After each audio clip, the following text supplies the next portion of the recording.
गण गणपते नमः। जय माँ लक्ष्मी। दोस्तों, जैसे कि आप सभी को पता है कि गंगा दशहरा आने वाला है, उससे पहले हमारे लिए यह जानना जरूरी है कि गंगा अवतरण की कथा क्या है। तो आइए आज मैं आपको गंगा अवतरण की कथा सुनाने जा रही हूँ। प्राचीन काल में अयोध्या में सगर नाम के एक राजा राज्य किया करते थे। उनके केशनी और सुमति नामक दो रानियां थी। केशनी से अंशुमान नामक पुत्र हुआ और सुमति से 60,000 पुत्र थे। एक बार राजा सगर ने अश्वमेध यज्ञ किया। यज्ञ की पूर्ति के लिए एक घोड़ा छोड़ा। इंद्र यज्ञ को भंग करने हेतु घोड़े को चुराकर कपिल मुनि के आश्रम में बांध आए। राजा ने यज्ञ के घोड़े को खोजने के लिए अपने 60,000 पुत्रों को भेजा। घोड़ों को खोजते खोजते वे कपिल मुनि के आश्रम में पहुंचे। उन्होंने यज्ञ के घोड़े को वहां बंधा पाया। उस समय कपिल मुनि तपस्या कर रहे थे। राजा के पुत्रों ने कपिल मुनि को चोर चोर कहकर पुकारना शुरू कर दिया। कपिल मुनि की समाधि टूट गई और राजा के सारे पुत्र कपिल मुनि की क्रोधाग्नि में जलकर भस्म हो गए। आयुष्मान पिता की आज्ञा पाकर अपने भाइयों को खोजता हुआ जब मुनि के आश्रम में पहुंचा तो महात्मा गरुड़ ने उनके भाइयों के भस्म होने का सारा वृतांत कह सुनाया। गरुड़ जी ने अंशुमान को यह बताया कि यदि इसकी मुक्ति चाहते हो तो गंगा जी को स्वर्ग से धरती पर लाना होगा। इस समय अश्व को ले जाकर अपने पिता के यज्ञ को पूर्ण कराओ। उसके बाद गंगा को पृथ्वी पर लाने का कार्य करना। अंशुमान ने घोड़े सहित यज्ञ मंडप में पहुंचकर राजा सगर को सब वृतांत कह सुनाया। महाराज सगर की मृत्यु के पश्चात अंशुमान ने गंगा जी को पृथ्वी पर लाने के लिए तप किया, परंतु वह असफल रहे। इसके बाद उनके पुत्र दिलीप ने भी तपस्या की, परंतु उन्हें भी सफलता नहीं मिली।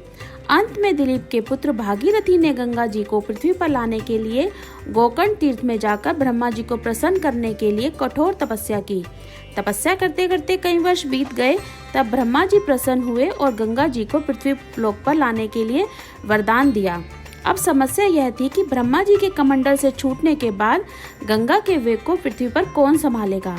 ब्रह्मा जी ने बताया कि भूलोक में भगवान शंकर के अतिरिक्त किसी में भी यह शक्ति नहीं है जो गंगा के वेग को संभाल सके। इसीलिए उचित यह है कि गंगा का वेग संभालने के लिए भगवान शिव से प्रार्थना की जाए।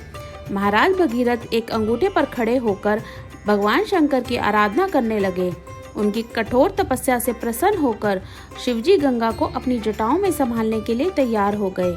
गंगा जी जब देवलोक से पृथ्वी की ओर बढ़ी तो शिवजी ने गंगा जी की धारा को अपनी जटाओं में समेट लिया।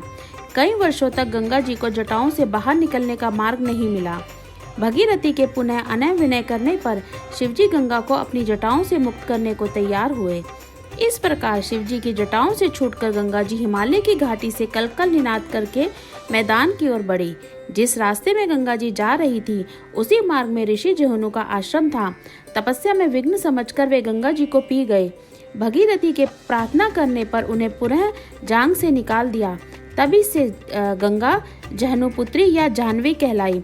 इस प्रकार अनेकों स्थलों को पार करते हुए जाह्नवी ने कपिल मुनि के आश्रम में आकर सगर के 60,000 पुत्रों के भस्म अवशेषों को तार कर मुक्त किया। उसी समय ब्रह्मा जी ने प्रसन्न होकर भागीरथी के कठिन तप और सगर के 60,000 पुत्रों को अमर होने का वरदान दिया तथा घोषित किया कि तुम्हारे नाम पर गंगा जी का नाम भगीरथी होगा। अब तुम जाकर अयोध्या में अपना राज संभालो। ऐसा कहकर ब्रह्मा जी अंतर्ध्यान हो गए। तो इस प्रकार गंगा जी का पृथ्वी पर अवतरण हुआ। बोलिए गंगा मैया की जय। ओम नमो भगवते वासुदेवाय नमः। और आप सभी को गंगा दशहरा की बहुत बहुत शुभकामनाएं।